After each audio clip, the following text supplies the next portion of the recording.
ler os versículos 51 e 52, Evangelho de Mateus, capítulo 13. Mateus 13, quem achar pode ir se colocando de pé, à medida que você for achando. Se tiver um irmão sem Bíblia aí perto de você, compartilhe da leitura, para que todos possam partilhar dessa leitura da palavra. Amém? Mateus, Evangelho de Mateus, capítulo 13, versículos 51 e 52, parábola de hoje, coisas novas e velhas.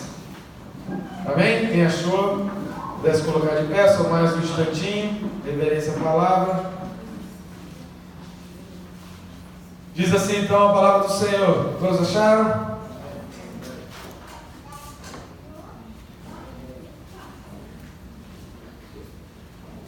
Amém? Mateus 13, 51.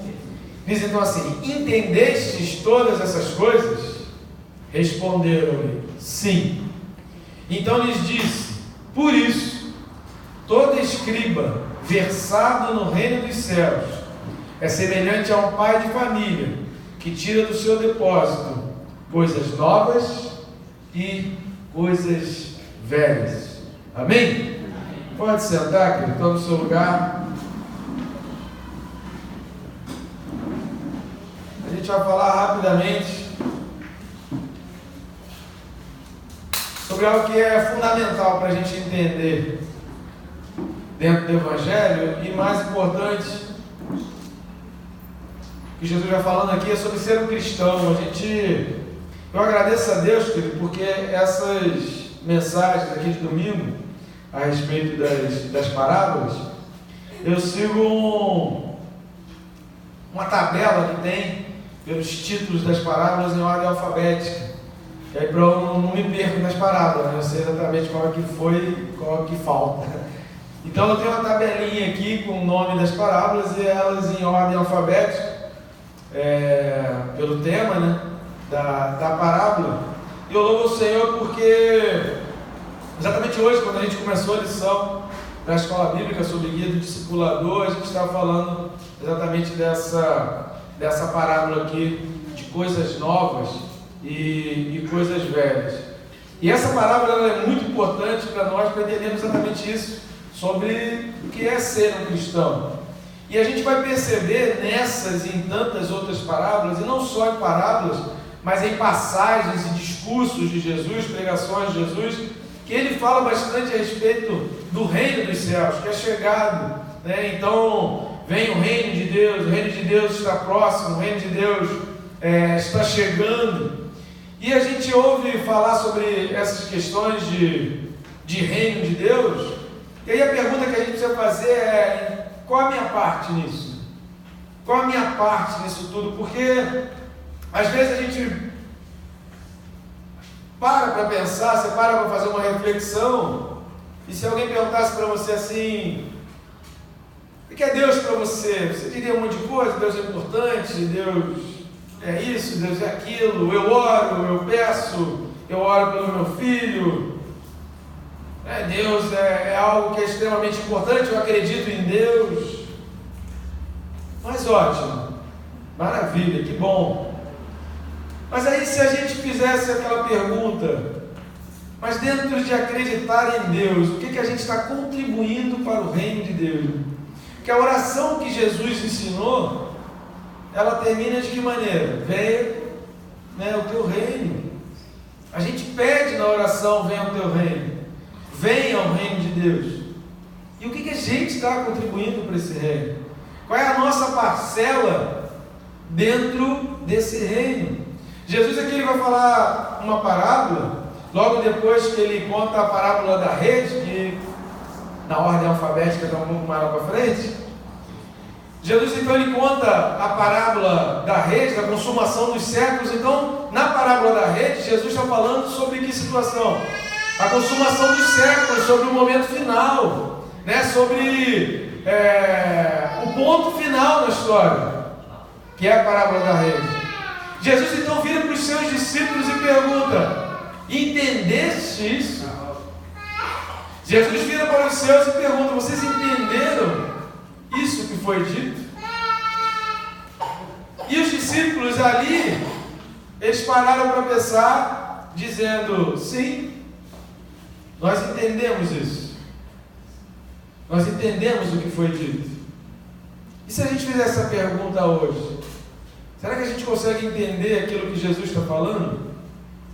Que aí essa parábola Jesus vai dizer: por isso, porque vocês entenderam, porque vocês compreenderam que vai haver um fim, que toda a história da humanidade está caminhando por uma direção, porque vocês entenderam que existe um objetivo, que existe um reino, que existe uma consumação, que um dia a terra vai chegar em algum lugar, porque vocês entenderam isso, eu digo para vocês que todo escriba versado no reino dos céus. E aí o que é o escriba?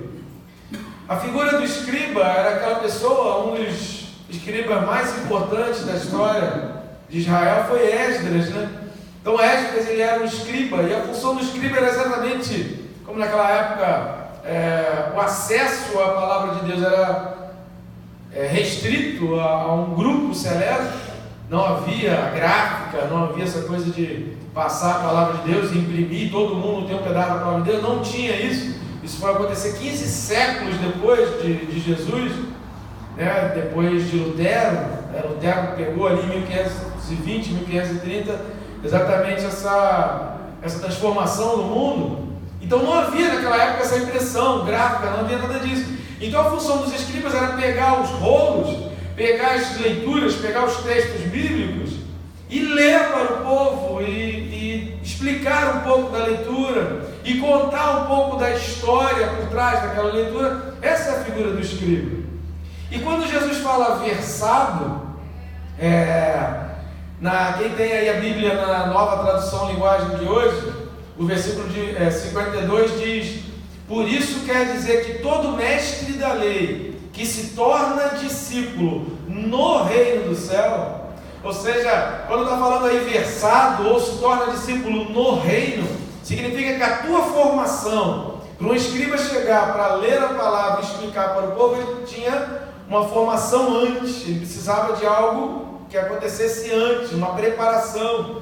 E essa preparação do escriba, Jesus está dizendo, aquele escriba que ele é preparado no reino de Deus, ele é semelhante a um pai de família que tira do seu depósito coisas novas e velhas. Então a primeira coisa que a gente precisa pensar aqui é a nossa formação espiritual. Onde espiritualmente os meus conceitos, as minhas crenças e aquilo que eu acredito está sendo construído? Onde eu estou colocando aquilo que eu creio? Porque, queridos, a vida da gente, o amanhã, se torna as coisas que a gente vai fazendo hoje. A nossa vida amanhã, todo mundo olha para trás, se arrepende de algumas coisas e gostaria de mudar determinadas coisas, agradece por outras. Só que para trás a gente já não consegue mudar. E se você parar para prestar atenção, muita coisa que você talvez se arrependa, ou que você gostaria que tivesse acontecido diferente, passou por um momento em que você poderia ter tomado uma decisão de um rumo diferente. Amém. Em que você poderia ter escolhido uma opção diferente. Então a tua formação espiritual, que a gente não entende na hora que a gente está sendo formado. Qual a criança que com aquela vontade de brincar, imagina a criança, aquela sede, os amiguinhos na rua, todos esperando para brincar, e a criança precisa estudar matemática para a prova que vai ter no dia seguinte. A mãe fala assim, só vai brincar depois que fizer os exercícios. Mas para que eu preciso aprender o número romano? Para que eu preciso aprender o cálculo do cateto da hipotenusa? Para que eu preciso aprender isso? Com a criança que nunca perguntou para o pai e para a mãe, para que eu preciso aprender uma determinada matéria? No momento em que a gente está na formação, a gente não consegue entender para que aquela formação. Por isso Jesus está falando, você precisa ser formado, e você precisa ser um mestre da lei, você precisa ser alguém que ensina, Lembra que eu expliquei sobre o escriba? O escriba era quem? Quem lia a palavra e passava. Quem lia a palavra para quem não tinha o acesso. Quem lia a palavra e explicava a palavra para aqueles que não podiam. Se você parar para prestar atenção, hoje a gente tem Bíblias em diversos formatos, digitais, em papel, em impressões, em várias traduções, mas tem muita gente que não tem acesso a nada. Tem muita gente que não consegue ler, tem muita gente que abre a Bíblia e não consegue entender nada. As pessoas hoje, há muita gente ao nosso redor precisando de um escriba. Precisando de um escriba que leia as Escrituras, que descortine esse rolo, que desenrole esse rolo e passe a mensagem. Mas esse escriba precisa ser formado aonde, querido? Precisa ser formado no reino dos céus. A nossa formação, querido, tem que estar em Deus. A nossa formação precisa estar em Cristo. A nossa formação precisa estar na visão do reino. A nossa formação precisa estar na implementação do reino de Deus. Venha o teu reino e faça a tua vontade. Ou seja, eu tenho que abrir mão das minhas. Eu tenho que deixar a vontade de Deus ser superior às minhas. Eu tenho que deixar a vontade de Deus ser vir em primeiro lugar, porque a palavra diz: busque em primeiro lugar o reino de Deus e a sua justiça. Depois você busca a tua, mas busca a justiça de Deus, busca o reino de Deus, busca o evangelho de Deus. E aí o versículo bíblico complementa dizendo: e todas as outras coisas serão acrescentadas, tudo mais. O Salmo 37 vai falar, né? Tudo mais. Ele fala: confia no Senhor. Esse confiar é aquela coisa da fiança, é aquela coisa né? Quem já viu que a figura do fiador, que tinha, até pouco tempo ainda se usa, né? Muita gente ainda usa muito essa figura do fiador, ou seja, é alguém que você confia. O fiador, se o cara não pagar, o fiador paga. Então ele está colocando o nome dele, ele está, assumindo riscos. Então confiança vem disso, de você ter alguém como um fiador que vai assumir os riscos por você, que vai assumir a tua dívida, que vai assumir o compromisso contigo, que vai ser responsável por você e ser confiável. Quando você confia em alguém, você está tornando alguém responsável por você. Por isso, muito cuidado quando se confia demais, se abre a boca para muita gente. Tem gente que sai falando problema para qualquer um que encontra no táxi, no ônibus, no trem, no metrô, para na padaria, já sai contando a sua vida e contando os seus problemas. Cuidado, isso é muito perigoso, extremamente perigoso. E aí a Bíblia vai dizer: confia no Senhor. Amém. E tudo mais Deus fará. A gente tem que deixar a nossa confiança, a nossa formação espiritual em Deus. Ele é a nossa garantia, Ele é a nossa segurança. Só Ele pode assumir coisas por nós que nós não vamos conseguir fazer. Tem coisas, querido, que vão escapar aos nossos dedos. Tem coisas que vão escapar ao nosso poder. Tem coisas que vão escapar à nossa vontade. Quem dera, que seria muito bom que tudo que acontecesse na nossa vida a gente tivesse pleno domínio. Seria uma maravilha, querido. Só que acontecem situações na nossa vida em que a gente não tem controle nenhum. A gente não tem controle nenhum. O fato de a gente estar ao lado de alguém que está no CTI não é confiança, não é garantia de que aquela pessoa vai viver. Não é confiança de nada. Não é certeza de nada. Ah, mas e se eu sair daqui, o que vai ser? A pessoa vai morrer. Quem não fica nessa preocupação? A gente fica nessa preocupação. Você está do lado de uma pessoa que você ama, de um familiar, de alguém, você quer estar do lado, você quer estar ali perto, você quer ser o primeiro a visitar quando abre. Mas escapa da nossa mão. Não é a nossa força, não é a nossa influência, não é o nosso poder, não é o que a gente faz, não é o que a gente pode fazer. Tem coisa que é determinação de Deus, é Deus que vai fazer. A nossa formação espiritual precisa estar recheado desses conceitos de confiança em Deus, de entender a minha parte no reino. Qual a sua parte no reino? O que você tem feito para o reino? Amém. Acreditar em Deus não está contribuindo em nada para o reino. É uma abertura. Sabe aquelas faixas amarelas do metrô e do trem? Acreditar em Deus é a faixa amarela.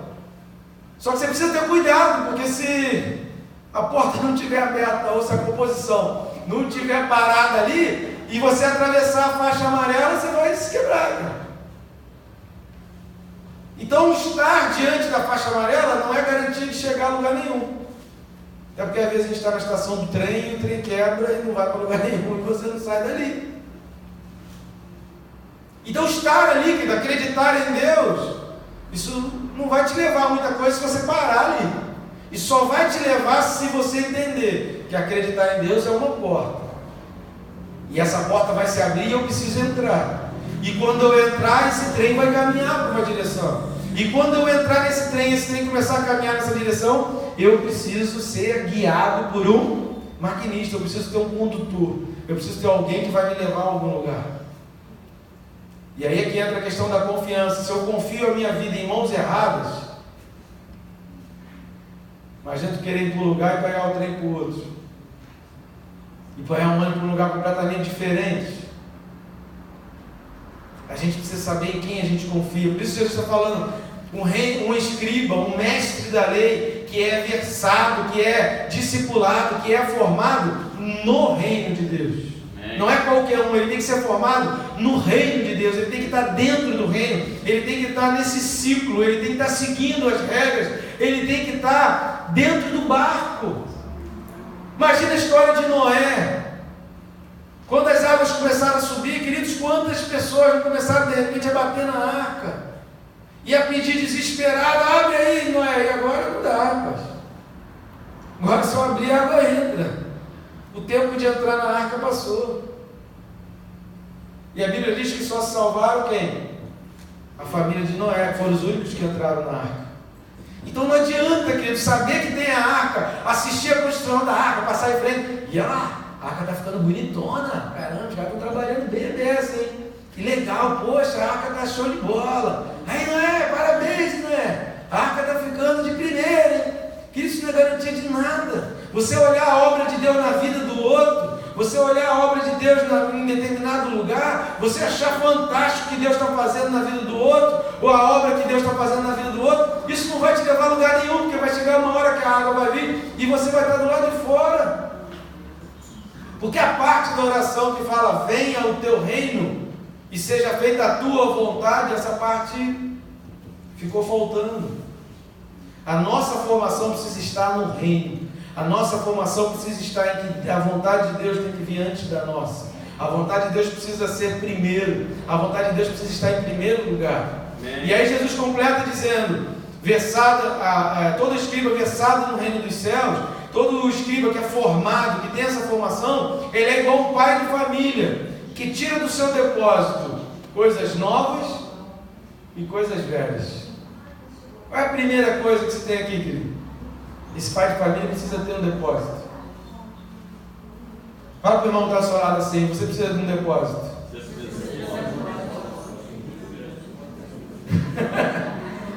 Você precisa de um depósito. A gente precisa de um depósito, querido.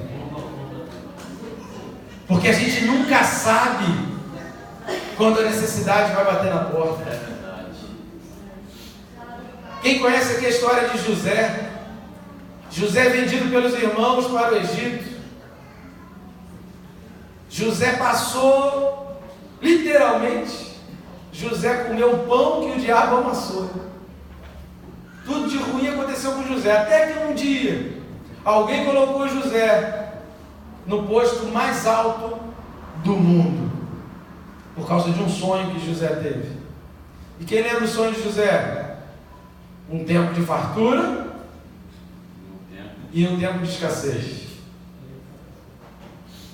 Deus avisou. José mostrou a interpretação. As pessoas obedeceram. Quem obedeceu, o que aconteceu? Quando chegou o tempo da escassez, se deu maravilhosamente bem. Aquela lei a velha lei que já existia naquela época, da oferta e da procura. A procura, o mundo inteiro não tinha notícia. O mundo inteiro não sabia que haveria um tempo de escassez. Quem sabia disso antes era um informante privilegiado. Trabalhou para chegar nisso.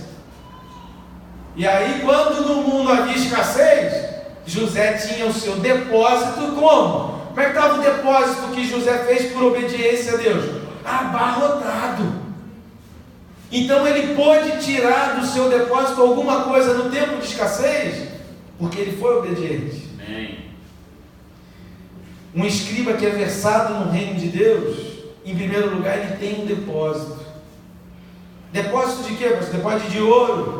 Não, porque do ouro a traça consome, o ladrão leva. Eu conheço um casal que o homem morreu, quase 90 anos de idade.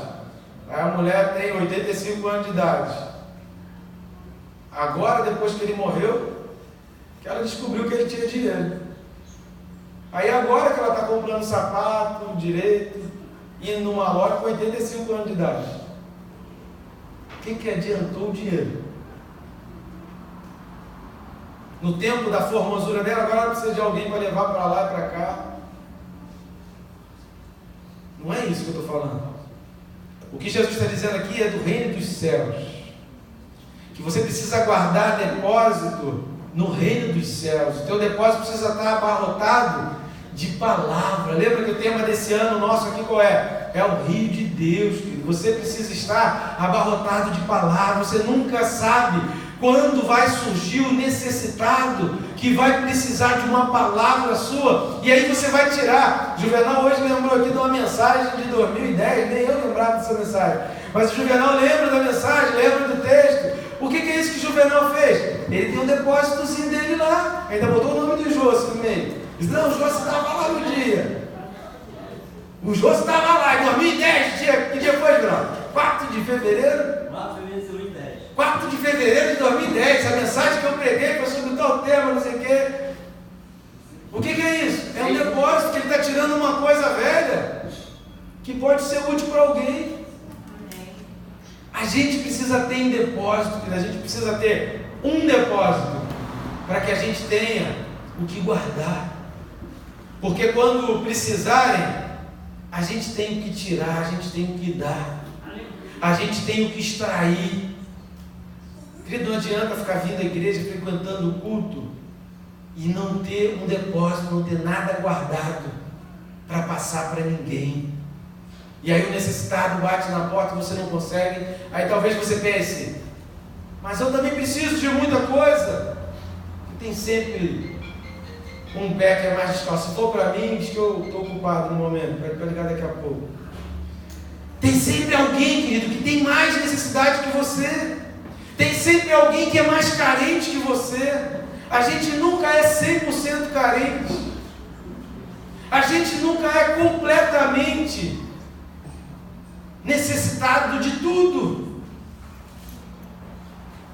E eu gosto do Novo Testamento, querido, que a Bíblia fala de pessoas que não tinham nada e que paravam à beira do caminho e ensinavam outros a direção que deveriam seguir.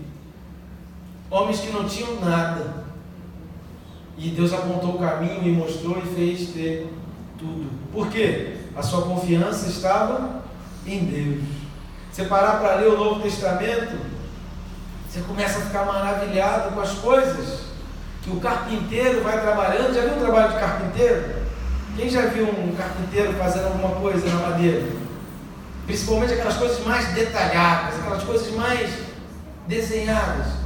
É um trabalho que tem que ter uma paciência, tem que ter um cuidado. Você pensa que Jesus era filho de carpinteiro por quê? Porque eu dou trabalho, porque você dá trabalho. Porque Deus precisa de paciência para tratar a mim e tratar você. Pensa que só o pastor que dá trabalho. Não, tu dá trabalho também, cara. Tu é uma pessoa difícil, o carpinteiro precisa estar ali, ó, talhando com cuidado, com paciência, marcando cada ponto, para que a obra fique bonita. Para quê? Para o dia que o reino de Deus for completo e a consumação do século acontecer e chegar o dia da glória do nosso Senhor, a remissão dos nossos pecados por completo, a instauração da nova Jerusalém. Nesse dia a obra vai estar completa. Amém. E aí você vai poder olhar e ver, meu Deus do céu, como Deus fez comigo, como Deus me transformou. Na época da formação eu não sabia para que Como é que é o nome daquela ferramentazinha, aquele negocinho de... Para que aquelas talhadas, para que aquelas marcas? Cada marca em você, querido, é para aprimorar a obra final que Deus tem preparado na tua vida. E a gente precisa entender, querido, que a gente precisa ter esse depósito nas mãos de Deus no reino. Não adianta querer construir e fazer aqui na terra e não ter nada no reino. Porque daqui, desse mundo, só tem uma coisa que a gente vai levar aqui, querido, é o amor. E é o que a gente fez na obra. Mas nada a gente leva, nem a roupa do corpo leva.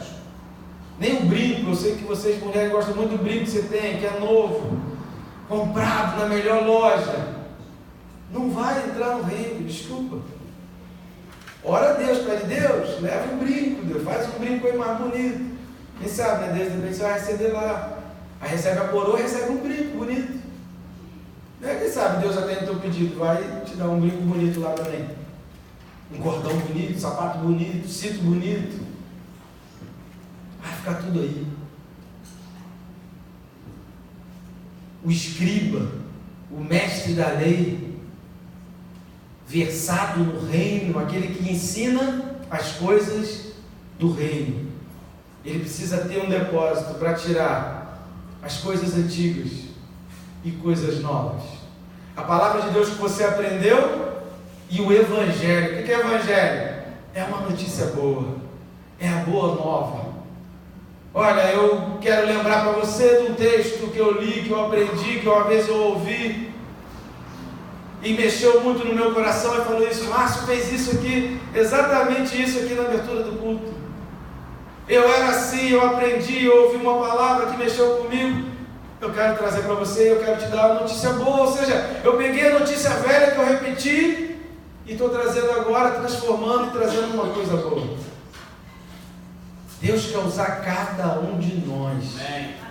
Deus quer fazer de nós, cada um de nós, mestre na lei, um escriba versado no reino. Amém? Amém. Fique de pé, feche seus olhos, põe a mão no seu coração, diga você ao Senhor. Aleluia!